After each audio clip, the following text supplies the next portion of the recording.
कर रहे थे इंतजार बिहार पुलिस वैकेंसीज का, तो आपका इंतजार हुआ खत्म कि नोटिफिकेशन आ चुका है बिहार पुलिस के वैकेंसी के। वैकेंसी इस प्रकार से है कि 12वीं पास जो 12th पास है 1 अगस्त 2022 से पहले यदि वो 12th पास किए हैं, मतलब इस साल जो 2023 में पास किए होंगे बच्चे, वो बच्चे ये फॉर्म को फिल नहीं कर सकेंगे।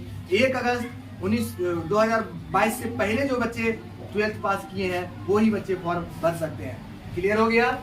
12वीं पास ही होना चाहिए। और इसका कुल वैकेंसी जो है 12वीं पास ही का मतलब ये नहीं कि 12वीं पास, इससे आगे भी अगर तैयारी है तो कर रहे हैं, 12वीं पास तक होना चाहिए न्यूनतम। अगला है कुल इसका रिक्तियां कितना है सर? 21,391 है, बिल्कुल 21,391 है। और इसका परीक्षा जो है पहले फॉर्म आप फिल कीजिएगा, है ना। 20/6/2023 से ये शुरू होने जा रहा है, 20/6/2023 से, और 20/7/2023 तक वो चलने वाला, मतलब 1 महीना का लंबा वैकेंट, उसमें आराम से आप फॉर्म भर सकते हैं। जितना जल्दी हो सके फॉर्म फिल कर लेंगे सभी। और ये वीडियो को ऐसे व्यक्ति तक शेयर कर दें जो कभी इंतजार कर रहे होंगे कि बिहार पुलिस का कोई वैकेंसी आने वाले हैं और कब आएंगे, उस तक वीडियो को पहुंचा दीजिए कि उनको भी जानकारी मिल जाए। आगे बढ़ते हैं। देखिए इसको फॉर्म फिल करने में कुल कितने रुपये लगेंगे, तो देखिए 675 रुपया जो है उस व्यक्ति को लगेंगे जो, है ना, जनरल में हो, ईबीसी ओबीसी में हो तो उनको 675 रुपया लगेंगे। और फीमेल यदि कोई है या SC ST है तो उनको कितना लगेगा? मात्र 180 रुपया फॉर्म फिल करने का लगेगा। ओके, आगे समझ रहे हैं हम लोग। आगे देखिए, जब आप फॉर्म फिल कीजिएगा तो आपको एकदम तैयारी से, बहुत व्यक्ति जो है इंतजार में करते ही रहते होंगे, और वैसे बच्चे रिजल्ट आते हैं। लेकिन वो बच्चे जो अभी तक सोए हुए थे, आराम से अब से कम स्टार्ट जरूर कर दीजिए, क्योंकि फॉर्म फिल करते ही आपके अंदर वो जुनून होना चाहिए कि इस 21,391 में एक सीट तो आपके नाम का हो। मैं भी ये चाहता हूँ, है ना। देखिए अब जो है कुल ऐसा सिस्टम क्या है कि वही व्यक्ति फॉर्म फिल करेंगे जिनका मतलब ये रूल फॉलो कर रहा होगा डेट ऑफ बर्थ के अकॉर्डिंग।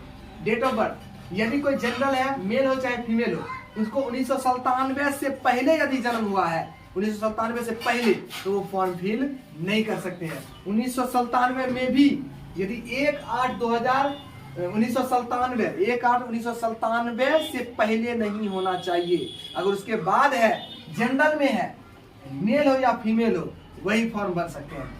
उसी प्रकार BC1 और BC2 वाले अगर मेल है तो 1995 1/8/1995 में यदि जन्म है तब तो वो फॉर्म फिल करेंगे। उसके बाद वाला है तो फॉर्म फिल करेंगे, उससे पहले वाला है तो फॉर्म फिल नहीं करेंगे।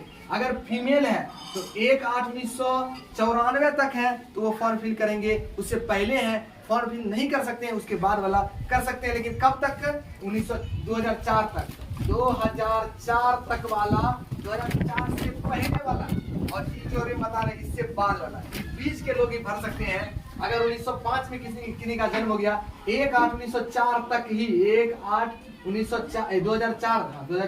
2004 तक के लोग ही फॉर्म को फिल कर सकते हैं। ओके, आगे बढ़े। अगर SC ST की बात करें तो SC ST में मेल हो चाहे फीमेल हो, 1992 1/8/1992 से पहले यदि उनका जन्म है तो नहीं फॉर्म फिल कर सकते हैं, उसके बाद वाला फॉर्म फिल कर सकते हैं, नो प्रॉब्लम। अब देखिए एग्जाम के बारे में बात कर लेते हैं। पहले एग्जाम के बारे में बात कर लेते हैं। एग्जाम मुख्यतः जो है ना, कुल मिलाकर के सबसे पहला जो क्वालिफाइंग एग्जाम होगा वो लिखित एग्जाम होगा। लिखित मतलब लिख करके देंगे, ऑब्जेक्टिव टाइप्स क्वेश्चंस रहेंगे। 100 ऑब्जेक्टिव का 100 नंबर मिलेगा, है ना। एक क्वेश्चन का 1 नंबर, टोटल क्वेश्चन का नंबर 100, और क्वेश्चन मतलब मार्क्स भी 100 मार्क्स का रहेगा। एक भी क्वेश्चन ज्यादा नहीं रहेंगे। 100 क्वेश्चन 100 मार्क्स। ओके, परीक्षा जब आप क्वालिफाइंग करेंगे, परीक्षा क्वालिफाइंग है।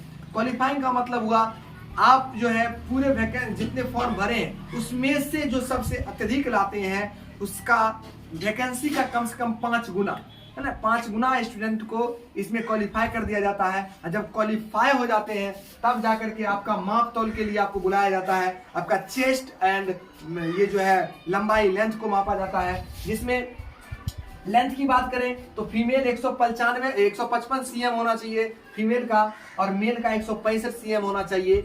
यदि वो SC ST है मेल तो उन्हें कितना होना चाहिए?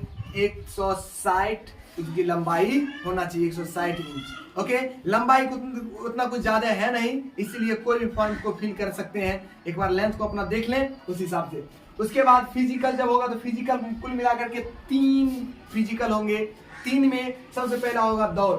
दौड़ क्या है कि दौड़ जो है 50 नंबर का होगा दौड़। जैसे दौड़ेंगे, दौड़ने में मेन 1600 मीटर वो अगर दौड़ जाते हैं 1600 मीटर, और 5 से 6 मिनट के अंदर 5 मिनट में यदि आप दौड़ जाते हैं, पूरा 50 नंबर आपका, पूरा का पूरा 50 नंबर अगर 5 मिनट में दौड़ जाते हैं। यदि 5 मिनट से बढ़ते गए तो उम्र जैसे जैसे आप बढ़े, नंबर आपका उसी तरह से घटते चला जाएगा। ओके, अगर 6 मिनट के बाद आप जाकर के पहुंचे तो आप छट गए, आपको साइन कर दिया जाएगा, अनक्वालिफाइड हो गए। उसके बाद यदि आपका दौड़ ठीक ठाक है, अगर 5 मिनट में आप चले गए तो आप 50 नंबर लेके चले आए। ओके, इसलिए दौड़ पर भी मेहनत कीजिएगा। देखिए, क्वालिफाइंग तो करना बहुत जरूरी है, वही नहीं करेंगे तो ये करके भी कोई फायदा नहीं। क्वालिफाइंग के लिए आपको मेरिट जरूर बनाना पड़ेगा, है ना। क्वालिफाइंग के लिए क्या क्या पूछा जाता है वो आप अभी तुरंत, है ना, बता भी देंगे। उसके बाद जो है गोला फेंक होगा। गोला फेंक जो है मेल लड़का है तो 16 पाउंड का गोला रहेगा, और उसको कम से कम 16 फीट आपको जो है फेंकना पड़ेगा। 16 फीट, अगर 16 फीट से कम फेंकते हैं तो आप अनक्वालिफाइड हो। 16 फीट से ज्यादा है, 20 फीट तक अगर फेंकते हैं, अगर पूरा 20 फीट आप फेंक चुके हैं तो आपको 25 नंबर, 20 फीट फेंकेंगे तो 25 नंबर आपको मिल चुके हैं। और जैसे जैसे कम आपका गोला फेंकने की लंबाई होगी, उस प्रकार से आपको नंबर घटता चला जाएगा। तो गोला फेंक में आपको 25 नंबर, और पूरा कितना दूरी, 20 फीट की दूरी, और 16 से कम आएगा तो आप अनक्वालिफाइड हो। ओके, उसके बाद अगर लड़की है तो वो मात्र, है ना, अच्छा हाँ, इसमें दौड़ में जो है लड़की मात्र 1000 मीटर और 4 से 5 मिनट के अंदर, अगर 4 मिनट में अगर वो पार करती है, मतलब दौड़ लेती है पूरा, तो उसको 50 नंबर एकदम बिल्कुल फिक्स हो गया। अगर 5 मिनट तक में अगर है तो नंबर धीरे धीरे घटेगा, अगर 5 मिनट के बाद हो गया तो अनक्वालिफाइड हो गया। अगर फीमेल है, गोला फेंकने की बात है तो 12 पाउंड का गोला होना चाहिए, और कम से कम 12 फीट जाना चाहिए। यदि 16 फीट आ गया तो 25 नंबर आराम से उसको मिल गया। 16 फीट तक लड़की अगर गोला फेंक दे, पूरा 16 फीट, 25 नंबर। उससे जैसे जैसे कमेगा नंबर भी कमेगा, 12 फीट से कम नहीं होना चाहिए। उसके बाद होता है ऊंची कूद। ऊंची कूद में क्या है सर, ऊंची कूद में अगर मेल है तो 4 से 5 फीट तक वो कूद सके। 4 से 5 फीट तक अगर कूदते हैं, अगर पूरी 5 फीट लड़का कूद गया, है ना, तो उसको 25 नंबर मिल गया। और जैसे जैसे कमेगा नंबर भी कमेगा। अब 4 फीट से कम 1 इंच हुआ गया, उसके बाद जो है क्वालिफाइड होगा। मतलब 3 से 4 फीट ही लड़की कूद सकती है, मतलब दिया गया 3 से 4 फीट। 3 फीट से कम होगा तब अनक्वालिफाइड होगा। 3 फीट तक है तो पास है। पास है तो इसका क्या मतलब है कि अगर 4 फीट पूरा कूद गई तो 25 नंबर, है ना। 4 फीट से कम हुआ, धीरे धीरे कम होगा नंबर, 3 से कम नहीं होना चाहिए, अनक्वालिफाइड हो जाएगा। उसके बाद देखिए एग्जाम के बारे में आप बात कर लेते हैं। एग्जाम ऑफलाइन होगा, आपको बता दिए हैं, ऑनलाइन नहीं होगा।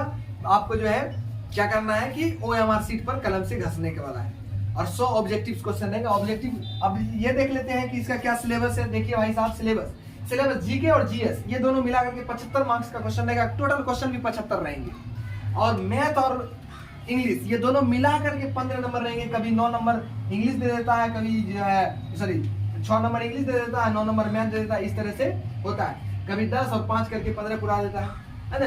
तो ये जो है जीके जीएस बहुत इंपॉर्टेंट है, खास करके जीएस, है ना। और जीके में वो जो है करंट अफेयर्स वगैरह जो है ज्यादा आ जाएंगे। अभी के दौर में करंट अफेयर्स बहुत ज्यादा, है ना, भारी भरकम रोल ले रहा है। उसके बाद हिंदी की बात करेंगे तो हिंदी 10 मार्क्स का रहेगा, है ना। तो इसमें जो है ग्रामर बेस्ड ये ज्यादा क्वेश्चन रहेंगे, और कुछ जो है 12th का हिंदी वगैरह से भी क्वेश्चन जो है लेखक वाला से कभी कभी पूछ लेता है। उसके बाद देखिए निगेटिव मार्क्स है क्या सर? नहीं, निगेटिव मार्क्स इसमें नहीं है, एक भी निगेटिव मार्क्स नहीं रहेगा। बिहार पुलिस में ऐसे भी कभी निगेटिव मार्क्स रहा ही नहीं है। ओके, तो आप ये ओवरऑल समझ गए होंगे। दूसरे साथियों तक भी जरूर शेयर कर दें। और यदि ये वीडियो का अभी तक आप समझ नहीं पाए, अगर कहीं पर अगर चूक हो गई होगी या कहीं पर आप नहीं समझ पाएंगे, तो फिर से इस वीडियो को देखें और अपने दोस्तों तक जरूर शेयर कर दें। जो इंतजार कर रहे होंगे बिहार पुलिस के वैकेंसीज के लिए, उसका इंतजार खत्म हो गया, वो आप जरूर सूचित कर दें इस वीडियो को भेज करके। मिलते हैं फिर अगले वीडियो में।